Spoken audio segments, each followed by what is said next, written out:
Bonjour à toutes et tous.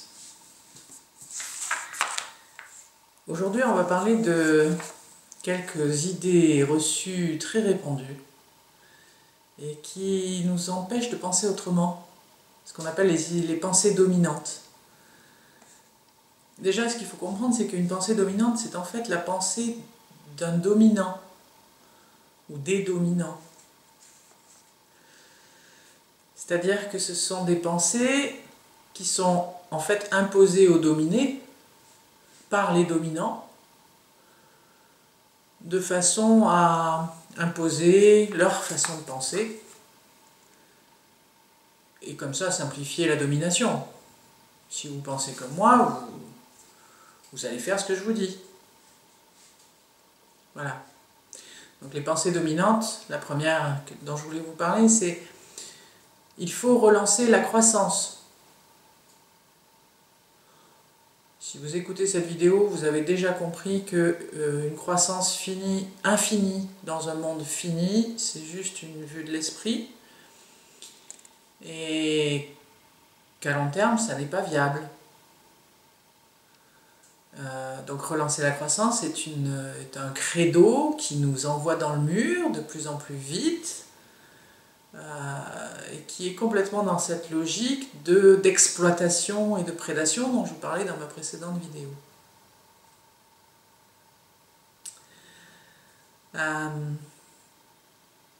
C'est une conception qui nous considère comme des consommateurs et non pas comme des citoyens. Nous devons consommer pour relancer la croissance, pour continuer de faire fonctionner cette grosse machine ultra-capitaliste. Bon, il serait temps de passer à un autre modèle économique.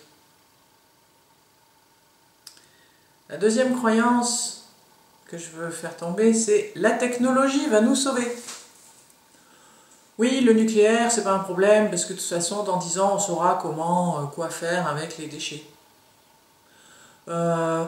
Pour produire de l'énergie, de toute façon, maintenant, avec les énergies renouvelables, on a une source sans fin, donc il n'y a qu'à. La 5G, ça va être génial.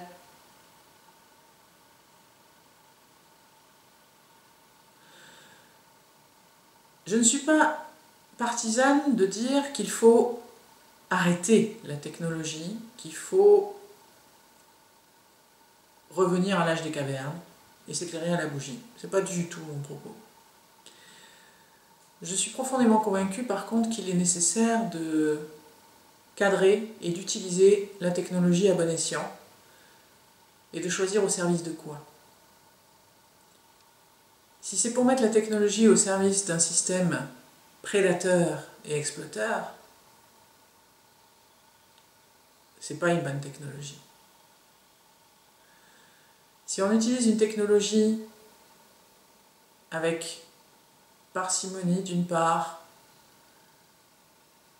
respect surtout d'autre part de la nature et de ses lois, là je pense que cette technologie elle vaut la peine. Surtout si on est capable de réutiliser sans fin certaines choses. Donc le recyclage, évidemment, l'économie circulaire, évidemment, est souhaitable.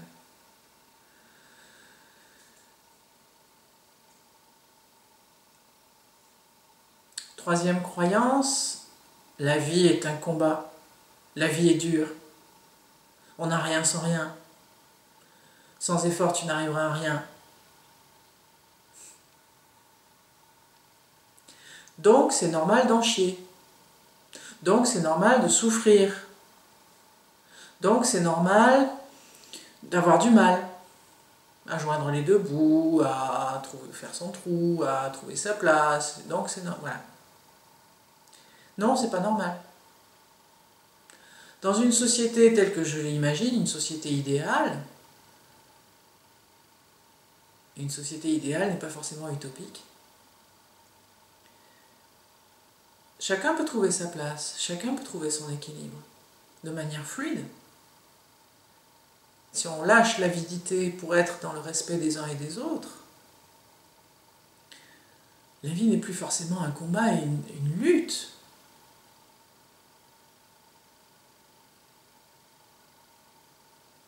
c'est possible de vivre heureux et tranquille, en harmonie avec son voisin. Et c'est ça qui nous attend, ça j'en suis profondément convaincue.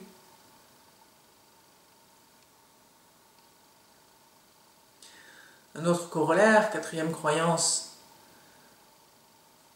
encombrante, il faut être fort. Ben oui, forcément, hein, puisque la vie est dure. Mais être fort, c'est être dominant, c'est être dominé. Les situations, les gens, les autres. Eh bien non. C'est justement cette logique de domination qui nous envoie dans le mur. Si je domine la nature, c'est vraiment une croyance profondément ancrée chez les judéo-chrétiens, qui a été exacerbée par les États-Unis notamment, qui étaient des colons, donc effectivement ils avaient tout à construire. Donc effectivement ils ont vraiment utilisé à fond cette croyance de on doit dominer la terre. C'est écrit quelque part dans la Genèse, il me semble. Croissez et multipliez et dominez la terre. Ah ouais. Je serais curieuse de revenir au texte initial, et puis je serais curieuse de rencontrer le gars qui l'a écrit, quoi. Parce que dominer la terre, on a peut-être mal compris. Parce que si c'est pour en faire un champ de mine, un champ désert, parce qu'on aura tout exploité, tout pompé, on n'a rien gagné. Que ce soit la terre ou les animaux. Hein. Dans cette notion de domination particulièrement active dans le milieu politique, je l'ai évoqué dans une autre vidéo, mais le parcours politique pour être élu, pour être déjà candidat investi par un parti, etc., c'est un parcours du combattant où effectivement il faut pousser les autres, il faut marcher sur les pieds, il faut s'imposer, quoi. Et donc on n'a que des psychopathes qui sont élus, quoi, qui sont candidats et donc élus. Puisque de toute façon on n'a pas de minimum de voix nécessaire pour être élu. Donc les gens sont élus, même s'il n'y a que 10% de votants, ils sont élus. Même si 90% refusent ce système-là, pour l'instant on n'en a qu'un, et donc c'est celui-là qui fonctionne. Et donc on perpétue un système de domination. Non, il n'est pas nécessaire d'être fort, d'être dominant. Il y a des circonstances où c'est bien d'être fort, mais pas forcément dominant. Être puissant dans la douceur, être puissant dans le partage, la solidarité, la coopération. La force n'est pas nécessairement associée à la domination. Et dernier corollaire, cinquième croyance, l'anarchie c'est le chaos. Ah ben ouais, hein, c'est-à-dire pour les dominants, qu'on puisse leur dire prétendre, croire qu'on pourrait se passer des dominants, se passer des gens qui donnent les ordres, au fichtre. Ah non, c'est pas acceptable. Donc il faut faire croire que l'anarchie, l'absence de hiérarchie, l'absence de chef, c'est juste une horreur, il faut surtout pas y croire. Mais non, c'est pas ça l'anarchie. L'anarchie, c'est une organisation dans laquelle chacun prend ses responsabilités. Chacun est conscient de l'autre. Chacun est conscient de ce qu'il a à faire et des limites de son action. Et chacun a conscience pas seulement de lui, mais aussi de lui d'ailleurs, mais aussi de son environnement, des autres,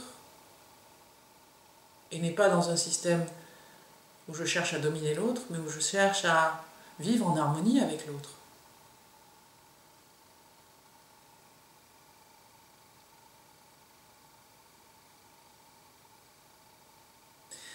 Donc si on arrive déjà à démonter ces 5 croyances, ces 5 pensées des dominants dans nos têtes, il sera de plus en plus facile de penser à notre monde.